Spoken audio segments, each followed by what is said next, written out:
Ready, says May. Thumbs up. Thank you.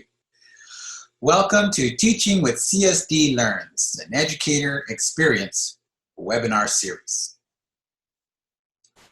We're about to find out what life is like, and especially with the huge shift in education that we just went through, all of us at the same time. We're now online and distance learning.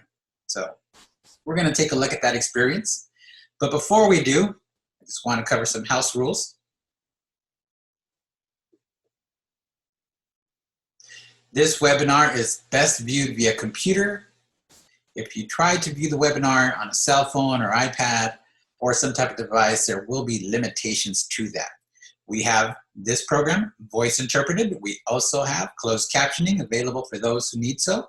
So double check your sound, make sure it's on if you need to hear that.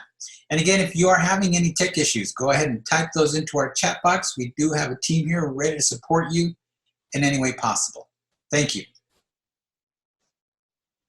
Make sure you have the latest version of Zoom and have the most updated piece of software on your computer, and you can set that to full screen if you like so you can see us clearly. Again, reminder, you can change the size of the PowerPoint, the presentation, or the video screens by sliding those two thin white lines that are between both. Later on in the webinar, you will have a chance to participate and chat with our presenters and our panelists. There's a small raise your hand button, so go ahead and click that when you want to do that. And if you'd like to make a comment or ask a question, we'll go ahead and have you participate. With that being said, you'll want to make sure that your camera is on and ready if you do raise your hand to make a comment. Also, this webinar is being recorded and it will be released.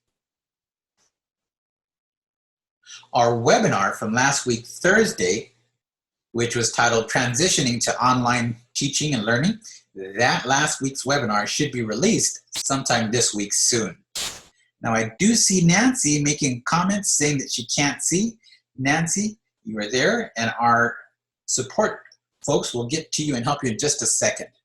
Okay, so we're going to go ahead and move along now at this point and tell you about who we are. And obviously, you know you're here with CSD Learns. I'm Brian Milburn, CSD Learns Program Manager. There's also the CSD Learns team, which is working behind the scenes today at this webinar. You can see there Jazzy, Megan, and Keith. May, go ahead. Hello, I'm Dr. May Kennedy, and I'm an instructional design consultant. I have been helping CSD Learns with their toolkits, and I'm really excited for this discussion tonight. I'm interested to see all of what everyone has to say. Yes. May has been a very valuable partner to CSD Learns from our inception. She's been a part of CSD Learns this whole time. Thank you for your participation, May. And Heather? Hello, my name's Heather Hapke, and I'm a transitional teacher from Rocky Mountain Deaf School in Denver, Colorado. Fantastic. Great. Thank you, Heather, for also joining us here tonight. Good to have you. Again, the reason we're here is to look at the experience of the educators across the states and see what's going on. And also, we would like to show our STEM toolkit having a big highlight in online education, as well as give you a sneak peek of a toolkit that we'll be releasing in a couple weeks that we are very excited about because we have been working very hard as a team with May's input and help to create these toolkits. So we're really looking forward to what your thoughts are on those toolkits once they come out. May, you have a comment? No, go ahead, Brian. Oh, okay. And we also want to see how our STEM toolkits can support distance learning as well. This is May. I just wanted to add that your feedback is truly crucial to the work that we're doing. So I really appreciate you joining in tonight and being here with us, but please offer any feedback or any advice, anything that you feel is working well or not working well. All of this will help us modify our design for the future. Fantastic. Thank you, May. Last week, Thursday, we touched upon it. Well, we didn't touch upon it. We dove right into the challenge of online learning. Here you can see some of the questions that we discussed last week. Now, May was a part of that discussion last week as well. And so we can see and glean that there are several challenges ahead of us in terms of accessibility, barriers, and considerations. May, would you like to add anything? Yes, actually, the next slide will show the important results of the discussion. Yes, we did present a survey after that webinar, again, last week, Thursday. And here are some of the results. Now, before I show the survey, we also did a word cloud where we collected all the words that populated in the chat box. We had asked the educators that were there the reason they were here or present. And the chat box filled up with the word students mainly. So obviously that's the core focus for educators here. Right, exactly. Students were key. And you can always also see in the word cloud, thanks and learning online. So you can see there's a lot of working together going on. Definitely at the time we're living in now. So for the actual survey results, show them now. This is May. I'll wait. May, you have a comment? So you see here on the screen, these are the results from last week's participants. We had about 200 participants, but about 42 responses that were compiled here. We asked if you feel prepared for online instruction, and you can see the majority of the respondents don't feel ready, where a small minority do feel ready. So like you said, we are entering into a whole new world, and many people do not feel prepared.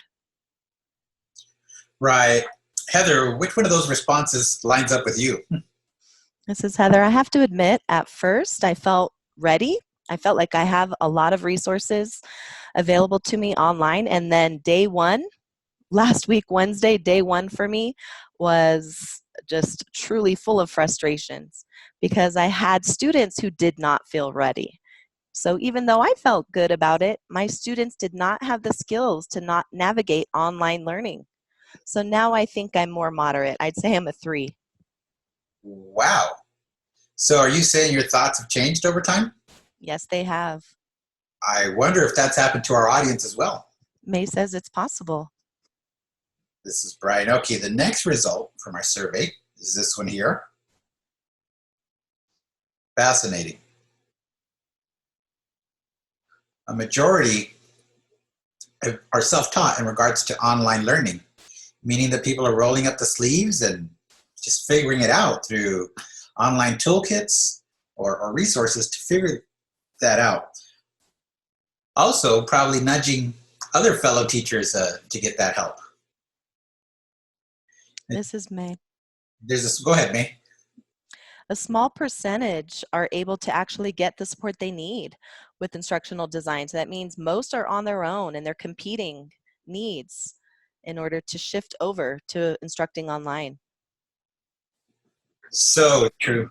Teaching online, uh, very valuable pedagogy. But looking at that small number, are there not enough instructional designers out there? May is saying, I think technical support is overwhelmed. They may have instructional design, but not really in place to support this many teachers shifting over so quickly. So I'm wondering, Heather, do you have support from instructional design from that standpoint, or a tech support team? What kind of support are you receiving? Well, sort of, not really. Our school is very small, and we do have two, they're managers. One's the assistant principal, and one's our principal, both. But they're not instructional designers or coaches, but they are willing to be supportive and helpful. They taught elementary in the past. They aren't heavily experienced with teaching online either. So even though we do have support, I don't feel like we have the knowledge base to actually teach online yet. This is May. I think that same answer probably applies to most schools. This is Brian, so true. Now we have a survey for our audience tonight. We'd like to know who's here with us tonight. You should see a poll question populating on your screen asking who's with us tonight.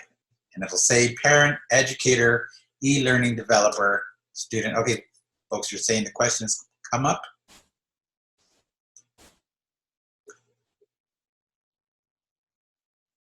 We've got 34 folks here with us tonight.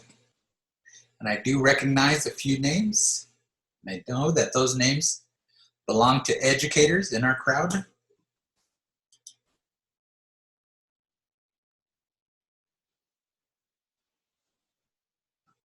Someone asked, how do you get into instructional design? May, do you have a quick answer? I'm sorry, say that again? Someone asked, how do you even get into instructional design? It's a question from the chat box. How do you get support from instructional design or, get into the field? Well, I went to school. It is a degree that I pursued. I have my degree in instructional design, and there are different facets that you can dive into, like online learning. At that time, online learning was quite new, and not many deaf people that I was aware of were uh, doing that. That's why I was interested and dove into that. But yes, it is a degree. So my career is in instructional design. Degree. Thank you, May. Degree based. And if I may add, many schools may not have any type of instructional design, but they do have tech support, maybe. So they could possibly veer off from their field and offer support in instructional design. Fantastic. I think the poll should have the results in by now. Oh, look, there they are. They just came up. We've got one parent here, two e-learning developers here, two. I have to wonder who that might be. And we have one student and the rest, of course, educators. Well, thank you for that, Keith. Now, our next question is, which students are you supporting? Who are you working with? So go ahead and respond to that poll question for us. CSD Learns aims to serve all of those groups on the poll question there. Now, Heather, will you repeat which students you work with and who you're serving at the moment? I'm currently teaching high school students, but my every other year, I teach both middle school and high school. Okay. Which do you prefer teaching, that is? Just curious, out of those groups. I think it really depends on the students. I love middle schoolers. I love their curiosity, their desire to learn, but they're also very easily distracted. So I would say high school is probably my favorite because that's what I'm currently teaching, and this group is really ready. They're uh, pretty soon, they'll be working, and they're really hungry for information. Really neat. Okay, our poll should be turning over the results in a second. It looks about tied, mostly high school. A quarter show to be in high school, supporting high school. And we've got 30% uh, covering above that.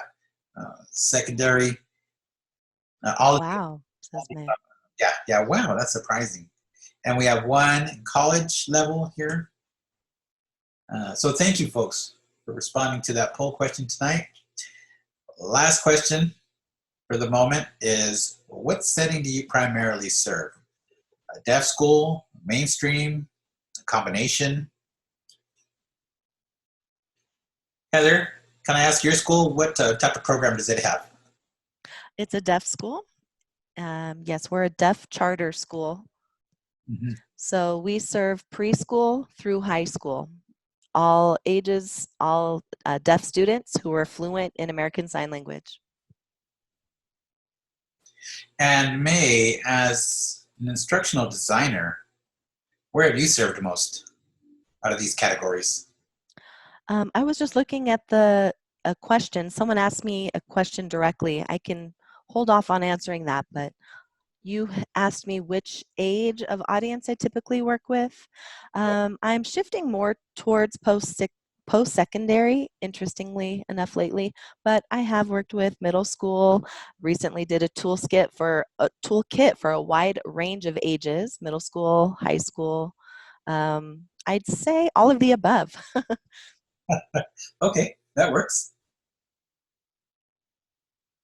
Okay, the poll results should be up. Let's see. And there they are. About half of the folks here are out of deaf school, 25% mainstream, and then 25% both. Interesting. Both, huh? Thanks again, Keith, for running that poll. Okay, really quick. One question. Why are you here? Type your response into our chat box. Last week, we got so many responses, filled our chat box. It's kind of neat. So we'd like to know from tonight's audience participants. We got one response already, curious, right? That's a good reason. Folks, tell us, type in one word in the chat box why you're here. For my students and families. Okay. How can you fit that into one word? STEM, okay. Information, competency, okay. STEM again. Resources. New. News or new? Inspiration, awesome. It's good to know that we inspire you. Thumbs up. Sharing of resource because of the epidemic. Yes, that too. That too. Thank you, everyone that responded. Thank you. Now we're going to go ahead and discuss the STEM toolkits, which is the focus of tonight's webinar, which were made. They're ready to go presentations with May's help.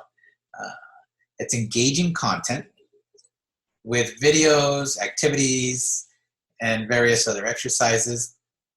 Now, what we've done for these toolkits is we've interviewed adults who are in the STEM field and integrated that into the teaching materials, curricula, to help you attract your students' interest.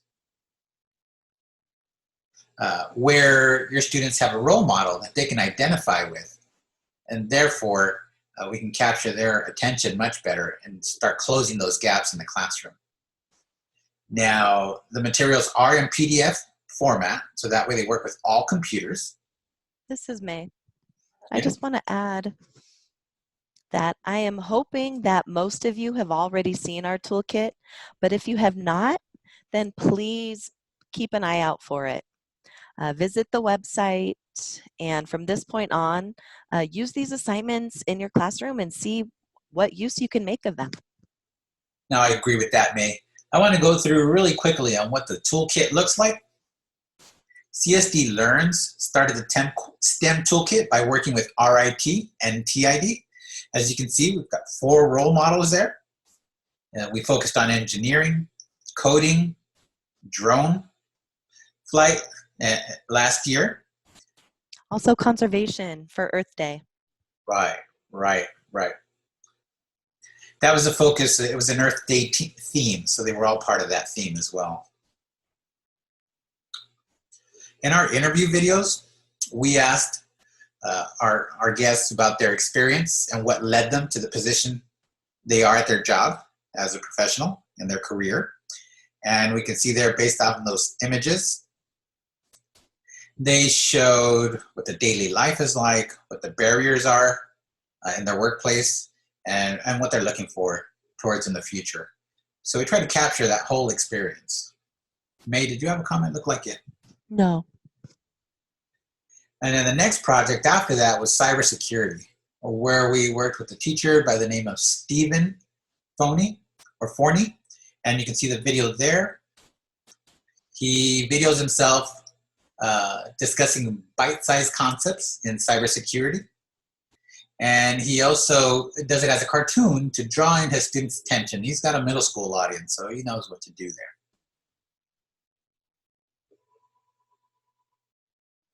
We also developed 4 more, which are about to be released this month. You can see them there, 4 more toolkits coming out soon. You can see where the shadow figures are standing, and they're waving high. Who are those shadowy figures? There we go. Those are 4 new role models. And they also show up as cartoons in Steve's videos. And if you're wondering who they might be, they're 4 cybersecurity IT experts who live cybersecurity and share their IT experience for the middle school audience. And May was a big part of this project. May, do you want to say something about it? This is May. Obviously, we interviewed them and we'll have the toolkit ready to release next month. That's coming up soon. So if you feel like you can integrate this within your lesson, keep in mind that this is coming up very soon. Thank you, May. And now CSD Learns is breaking into elementary and high school as well, thanks to sponsorship from General Motors. And you can see that on the slide there. We have a statistician, we have a programmer, an immunologist, which would really come in handy now, and then we also have a nanotechnology engineer.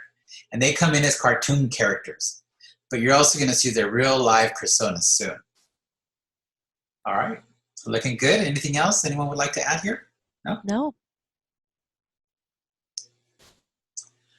So now we'll come back to our discussion. We've got a discussion question here, and we've got Heather here, and anyone else in the audience that would like to join us, just again, click on the raise hand feature so that we can see. I'll be monitoring that feature myself, and we can get you on the video panel here, and you can go ahead and ask a question to our panelists. We'll start the discussion with the first question for tonight, and the question is, what is considered successful in STEM instruction for deaf and hard of hearing students? Heather is saying, my experience is that students have to be really engaged.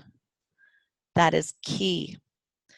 Then I don't have, then I can use whatever hands-on experience that they need in order to learn it and see it before it really sticks. So in the past, I used a lot of reading materials, and that didn't seem to stick as well with my students. Then I started using CSD Learns, and I feel like that had a lot more impact on my students for 2 reasons. First of all, it's relevant information. A lot of it, with the career readiness that I teach, the resources were very outdated and not current, not modern. They didn't apply to today. But STEM definitely is a hot topic. It's a hot job right now. And so I feel like that will really tie in the knowledge of what's going on around us and create that engagement. The second reason that CSD Learns material is so great is that it's deaf friendly. It's made by deaf people, and it shows amazing deaf role models. Oftentimes if students feel like I can't do this, or I don't need to learn this doesn't apply to me, they see professionals in these different fields that are deaf, and that means a lot to these students, and they realize they can then do it too. Right, I agree with that, May. I agree with that statement completely. Right, just completely. We believe that there's just not enough deaf people in the field of education.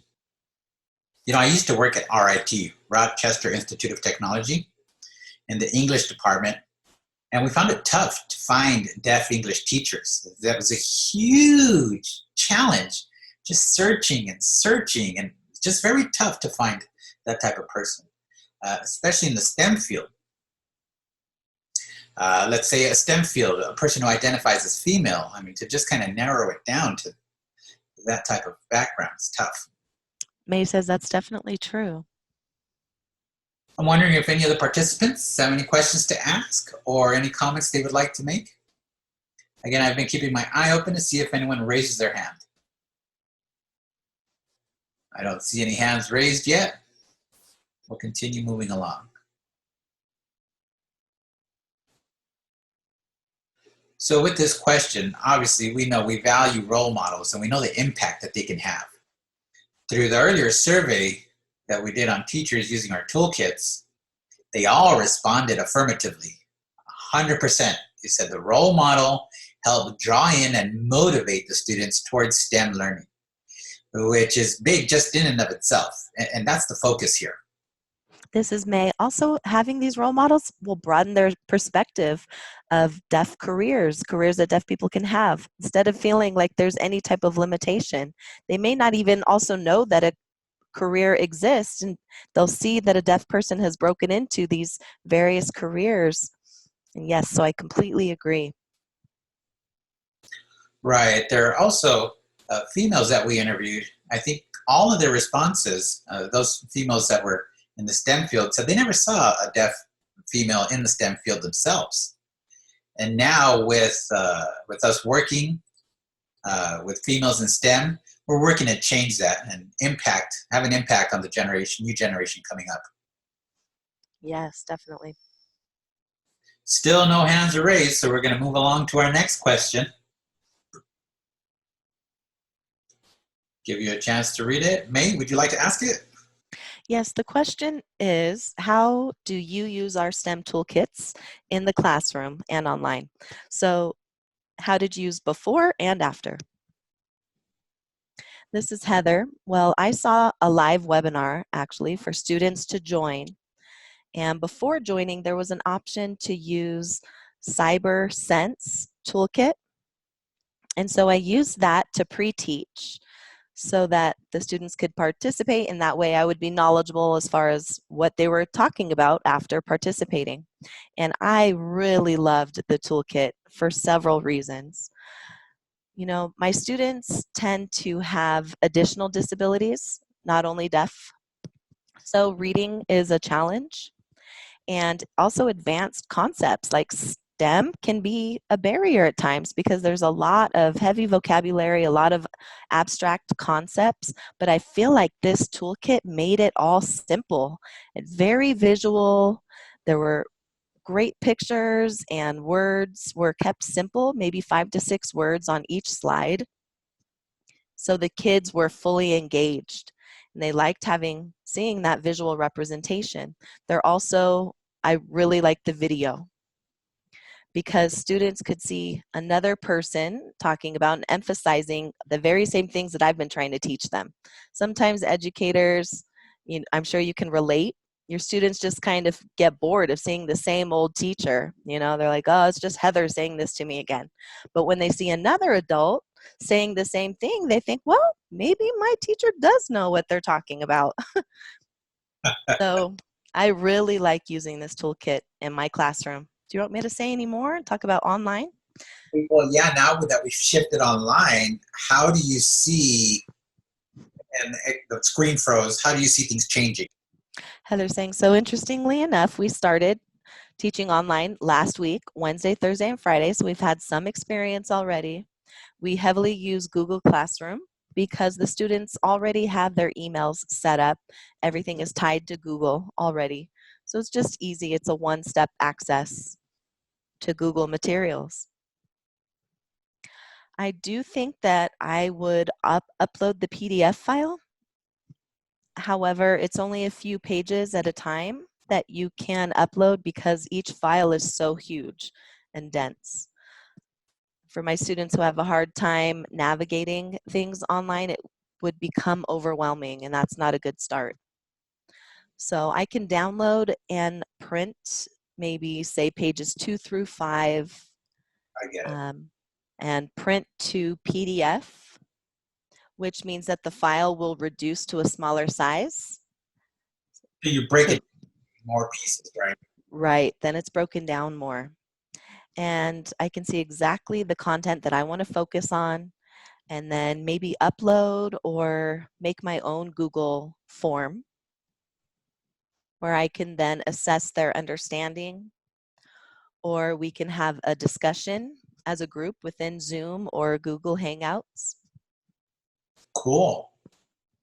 And this is Brian. I just got updated by the team that we do have some questions. Let me take a look at our Q&A box.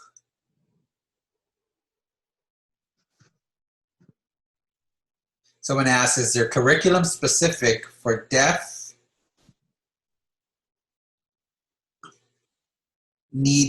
for deaf special student needs or STEM out there? My cat's interrupting. Please excuse me. Here we go. deaf program in public schools. I'm wondering if you use that for particular students, and if so, what type of assessment do you have for it? A question just disappeared. Can the panelists see me? May is saying, I don't see the question. I've got it in two places. So it disappeared in one spot, and I think I'm seeing it over here. Okay. What curriculum specifically for deaf are deaf schools using for no matter the subject? Any thoughts, folks? This is May. Just for clarification, I think the question is asking what curriculum your school is currently using and if you have any specific companies curriculum that you would use. Do you follow a set curriculum? I think that's the question, but maybe ask for clarification. I think so too. Yeah, this is Brian talking. Maybe we can get a little more clarity on that question. We'll hold off. Let me see one of the other questions here. They're saying yes, that's exactly it. Exactly what I said. So it seems like I understood the question correctly. Which curriculum are you using? And I think based on that question, do you still need clarification or do you understand, Heather? Heather, no, I think I understand. And I do want to clarify something because I don't have curriculum. I'm a career technical educator.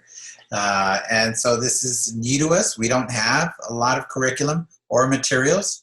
So instead, I use the state standards for the career education.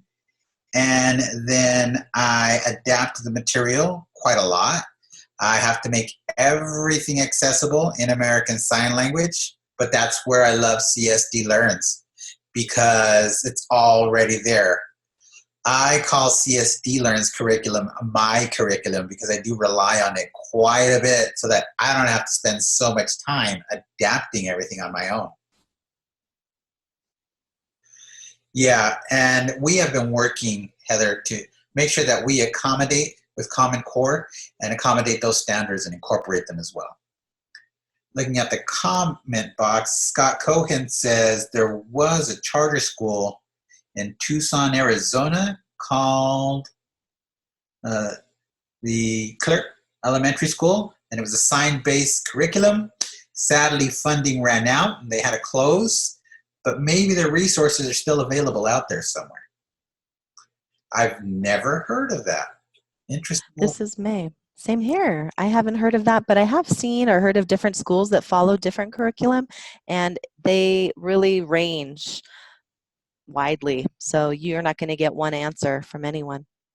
Okay, let's move on to the next question, right? This is May. From the audience again or ours? Our questions? Probably ours on the PowerPoint. We're curious what you want to see from our team, folks. We're really curious. Heather, what would you like to see in the future from our team? This is Heather. I need more assessments in order to assess their learning and figure out what students are able to understand from what I'm sharing. For example, I recently used some materials from Scholastic, and they have assessments that are ready to use. I just have to click that within my Google Classroom, and it uploads, and it's nice and neat, and I can upload it within my Google Classroom, which is a great feature and a great option for me. Because if not for that, I would have to read a PDF and translate everything into the Google format and then have them respond. Before, when everything was paper-based, that was okay. I could print it off and hand it out, but now I can't do that. So I need a lot more online resources that I can share to assess my students' learning. Mm-hmm. Yeah, it makes you think. May? That's good to know, says May. Yeah, it makes me think and wonder what are the challenges now with online and distance learning in regards to assessment? How do you think we can address some of those challenges? Heather, you've got a couple ways that you've found so far. I'm wondering if there's any other ways out there to address those challenges. I'm curious. Any thoughts? This is May. Are you asking Heather to share? Oh, no, I'm just asking generally, just an Just in general. audience members too. What assessment tools do you use, or what new methods do you use now that we have the online and distance learning in place? Just curious, picking your minds here. Tell us what you think.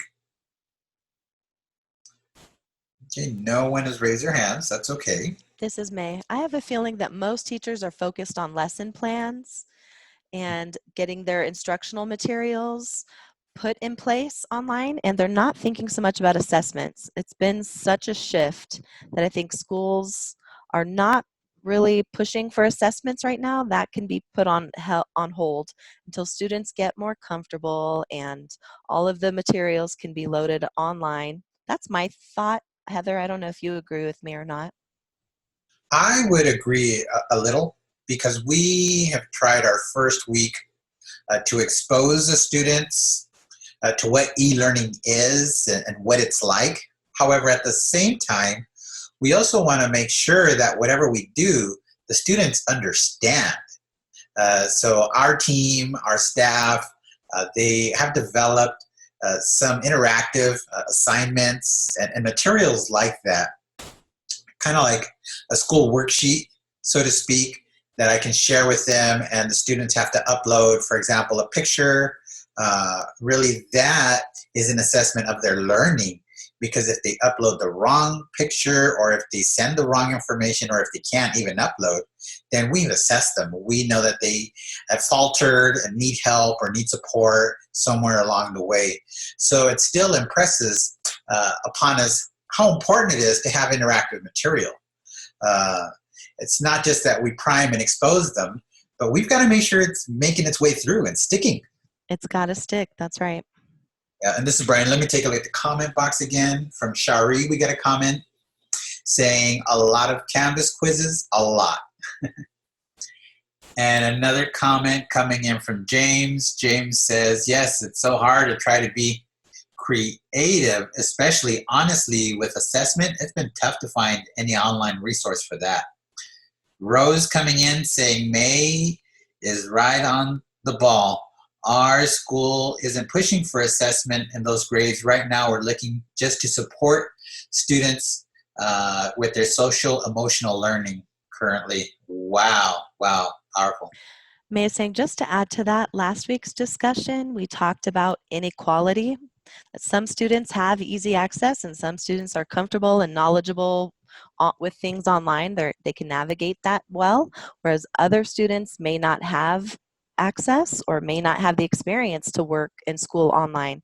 So that aligns with assessments actually, because as we assess, we need to know their background and what their situation looks like before we do any kind of formal assessment. I agree. One other thing I was thinking about when someone was talking about Canvas quizzes is it reading or text-based only, and could that be a challenge for students? Is that a fair assessment? I'm wondering if you could have Canvas quizzes along with someone signing the questions. And, we have to think of that kind of thing when it comes to access. How much is reading based and how much is sign based? It'd be interesting to see from this point on how that works. So Heather, I can add to that a bit as well. I do have a few classes where I can use any reading-based assessments because the students' reading ability is just not at the level where they can be assessed or at assessment level. Or again, I also use Flipgrid, and that's a video-based tool where students are able to sign and respond interactively to each other in a more formal setting than a Zoom meeting is. It's not so laid back. It's more documented where people present their statements or the students present their statements and they present their supports and their reasoning. And I've also used Google Forms in the sense where I've added a picture of myself signing a couple signs. Nice. Yes, they're still pictures. They're not GIFs. I'm not moving around, but I've placed something there to support the vocabulary learning, and it's a still picture of me signing a sign. Interesting, because I remember an English teacher at RIT and TID.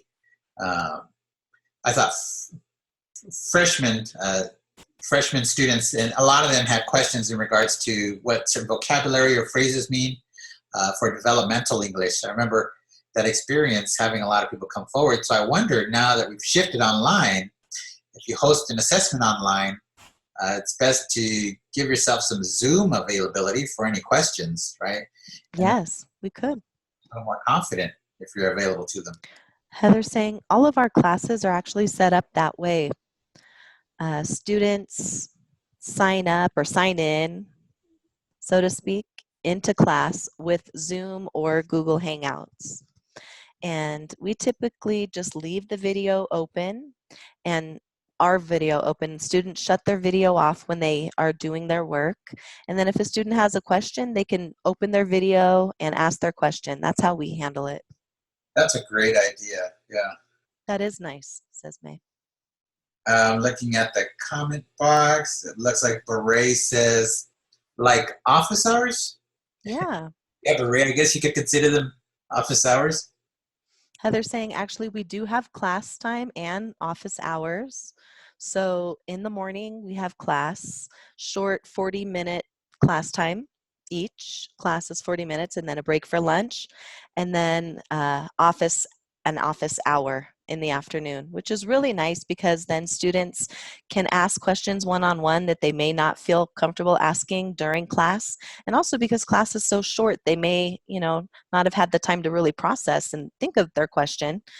And then their question will come to them in the afternoon and they have that support offered to them. So true. May, any thoughts? No, but you mentioned Google Hangouts, and I just learned this. I did not know that when a hearing person speaks, they have Google captioning Yeah. or transcripts captioning. That is great. I can envision using that for students who um, are at a comfortable, reading level that they could access the captions. That sounds great. That is so true, May. I just found out about that too. Heather's saying our speech therapist has used it and says it's pretty successful. It's pretty accurate. This is Brian. Yeah, I know that Google, they are working in ASR. Their voice recognition, speech recognition programs have been improved recently. They're better than they were a year before when I had looked into them. But yeah, May saying, yeah, I never used it, but I've learned something new. right. And so far, still no one has raised their hand. I thought I saw one raised hand earlier, but it seems to have disappeared. I'll just double check on this screen. I do see a comment from Anne saying it is challenging for us nowadays because we do have so many coming from other countries with no prior language or experience, and so they've got to develop language as well because you learn with grade level material. And so if you come into fifth grade and you're trying to get everything at once, it can be quite challenging. Yeah, somebody else, it looks like Shari there. Oh, hold on, Heather, you have a comment? Yes, I can comment actually.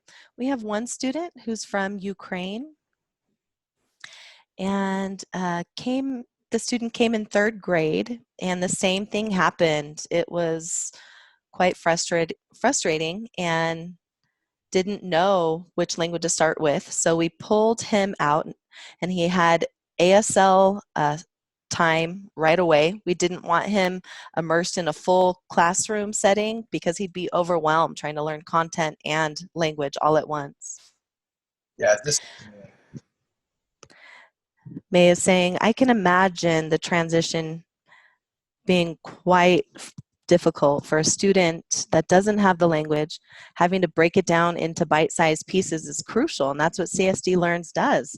It's bite-sized pieces. There's a few words with pictures so they can make those connections, but I can imagine that being tough, especially so online.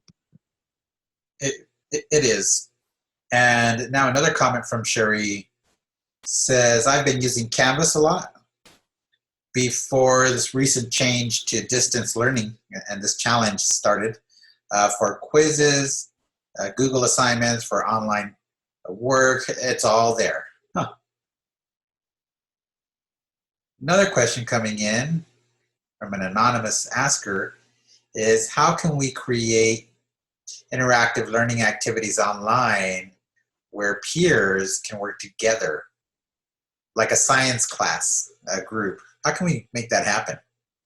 This is Heather. I think you can do it two different ways. If you want to do it live, you can and use Zoom or Google Hangouts.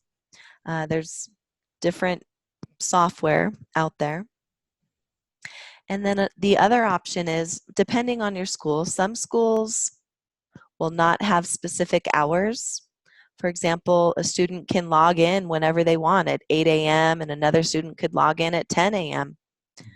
That's where a website like Flipgrid would be best or better, because a student can, or I could post a video and then another student could make a comment and I could then see the video and the comment, and there could be a back and forth discussion underneath the video that they could have with one another, which makes it interactive. That works. And May is saying, I'd like to add to that. Like you said, you could use Zoom or Flipgrid. And I just want to throw out there that you could break them up into groups also. For example, in Zoom, you could create 5 different groups with 3 students in each group, say, and they could have small group conversations. That way you're not overwhelmed with everyone having a discussion all at the same time. With Flipgrid, you could switch off and group them up as well, with projects that they could work with within smaller groups. It's an easier way to handle it. Yes, May, good information. Thank you for sharing that. Let me see if there's any other comments. Okay, we've got the same person. Is it the same person? No, I'm looking at a different person here.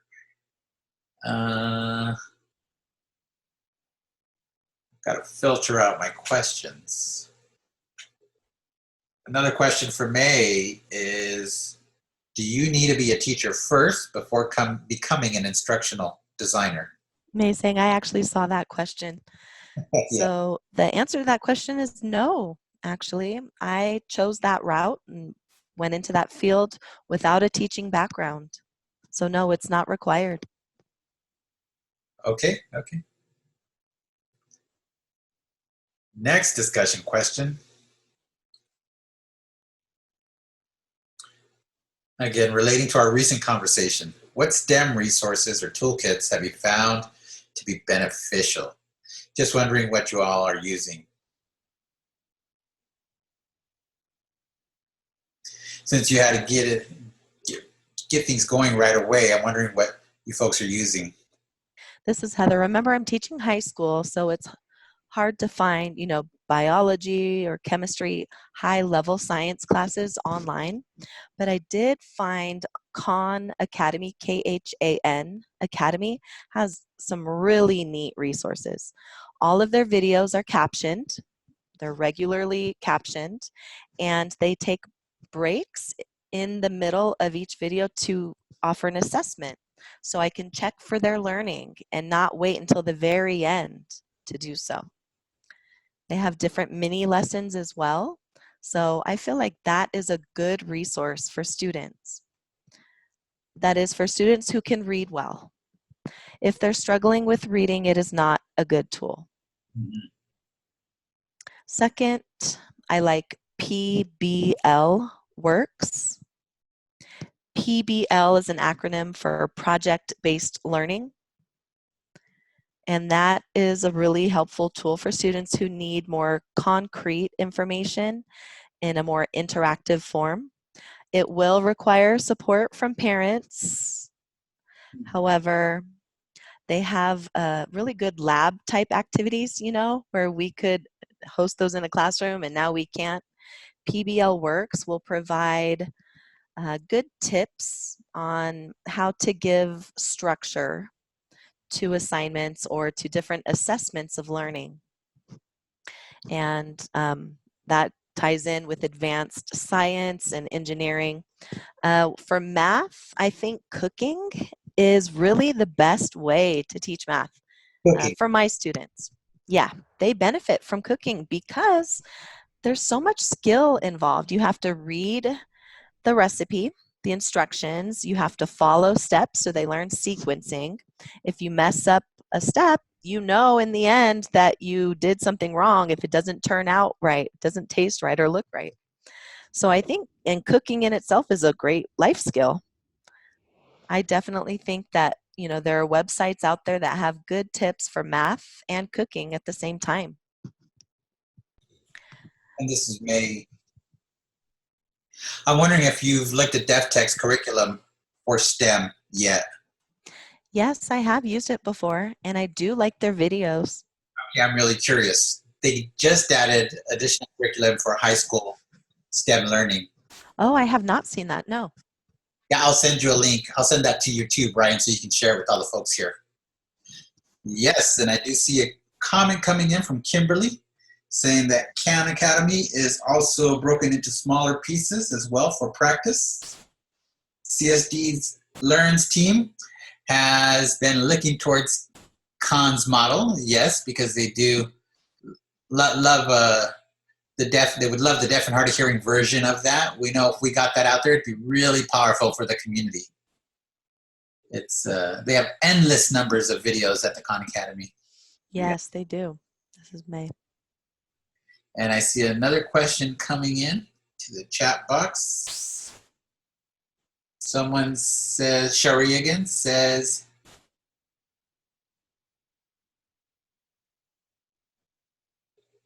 it looks like a puzzle, and the interpreter missed that. An educational puzzle can be made where there are portions that have to be pieced together to make an answer. And so I think Kimberly looks like she's going to be a part of that dream, a part of that Khan Academy video style resource. We also have our resource page for e-learning, where we show resources. Like one of those, for example, is second to the last from the bottom, EdTech here, where you can learn how to green screen or any other tech related things. There is a lot of information there for deaf and hard of hearing folks. Heather, your recommendation is there on the side. Can you go ahead and talk about how that can benefit us? It says 49 STEM activities. How has that benefited you first, Heather? I'm curious. Yeah, that website I actually just found. So I have to caution you, there's so many materials out there. You have to be careful. You can just dive into a rabbit hole on the internet. But this one is very simple and accessible for all ages. There's different types of activities from kindergarten level up to high school, and they're all ready to be used. They're all there. You can upload them into your Google Classroom or translate them into ASL. I think that really was the most simple resource from everything that I could find. Also, the third one listed there, virtualjobshadow.com. That has helped me a lot because, my class is all community based. And now I can't do anything in the community. Kids can't leave their home. So this website has some real life videos where they can watch professionals working in their jobs. And there's a lot of different options, lots of different fields to choose from. So this one is English-based, spoken English, and has captioning. Sometimes I have to use Daily Moth or Seek the World. There you go. They have different deaf business professionals that they spotlight, or deaf businesses. They talk about how they established and started their businesses. That's good for students who need more support through ASL. I love that. I really do. Amazing. I think that's a really great idea for role models as well. When we interview, maybe we should do some job shadowing. You Yes. could imagine doing something like that for the future. Right. Job shadowing is definitely something that we've discussed in the past, but the logistics are what has been a challenge. Uh, Obtaining permission is just one portion of it. I mean, there's also a cost component to it. We are going to get there, however. Uh, we do understand the difference it makes to show what somebody's daily life looks like, to actually show it versus just talking about it. Right. And also how they interact with their interpreters and their coworkers in various different ways. These people are really creative. Yes, so true. I see a question or comment from Scott Cohen. Another good website is stemteachingtools.org. Okay. Kimberly says, job shadowing is awesome. Another comment says, DPAN TV has deaf professionals as well. Yes, they do have recently released quite a bit. Another question. Let me see if there are any other questions. We've got about 5 minutes left. This is May. Go ahead, May. I think if we only have 5 minutes left, my most burning question I want to ask all of you is, what do you need? What are you looking for? What is most important to you? That will help our work going forward. That is so true, May. Thank you for asking that. Folks, please type into the chat box what your expectations are. What do you want to see from us? Yes, that's a good idea. Type it in the chat box. And our team is looking towards more STEM-related and finance education projects for the coming year, because we want to make sure that we better serve our community, especially now that there is a big online learning component.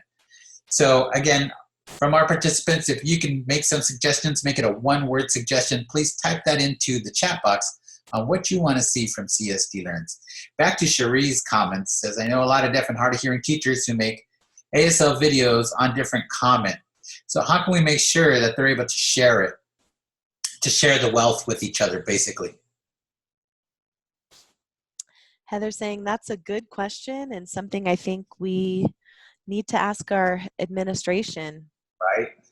Because typically they don't want us to share things with the public, but we at Rocky Mountain Deaf School, we do have a YouTube channel. Mm-hmm. So you could look there for a lot of ASL story-based materials. But as for specific, assignments and resources like that, I completely agree with you 100%. It would be nice if we didn't have to reinvent the wheel every single time. So, But how and what does that look like? I don't know yet. May is saying, I think ideally it would be really nice to have one centralized place that we could all go to look for resources. My feeling is right now with the coronavirus outbreak, there's a lot of good information, but it's dispersed. We need to pull it together into one place, but it's tough. First of all, are they open? Are they allowed to share? Is it filtered for quality? There's a lot of other implications and things that complicate that. this is Brian, so true. Scott says maybe CSD Learns can make a web platform for educators to use. Yeah. Respond to that and say that is something we had a conversation about. We did, because we, again, value not having to reinvent the wheel. However, it is very important that more people come into deaf education, more and more deaf and hard of hearing folks challenge the educational system. And if they have to continue reinventing the wheel, that's not going to be successful. It's better for us to support each other instead of having to go through those channels. I agree, says Heather. We've come to the time where we'll close our webinar with tips that we've learned from last week. And again, you can see them on the PowerPoint on the screen. Keep things bite-sized. That's the ideal. Keep your videos short. Okay. Content. Content is king for online learning. Another tip is don't push yourself too hard. It's a challenging and trying times we're living through, and we all realize that. That's right. No, I agree. We're all doing our best in this new territory, but all we can do is do the best we can. I agree with you. Do the best with what you have. Agreed. And if you're not an expert, don't worry, right? No worries. Agreed. Kimberly says we need more access to deaf role models. That we do, and I agree with there. Yes. And then I see the link to Atomic Hands too. I see that there. Fantastic. Yeah, that's a good one. Now our next webinar that is going to be announced will be related to last week's webinar, which was focused again on transitioning to distance and online learning. That webinar will be announced soon on social media. At the end of our webinar, you will get a survey based on this webinar, on your thoughts of this webinar, and we would love to get your response. So do respond to us when you get that. We'd like to thank you both, Heather and May, for being a part of tonight's panel and discussion. Thank you and good night.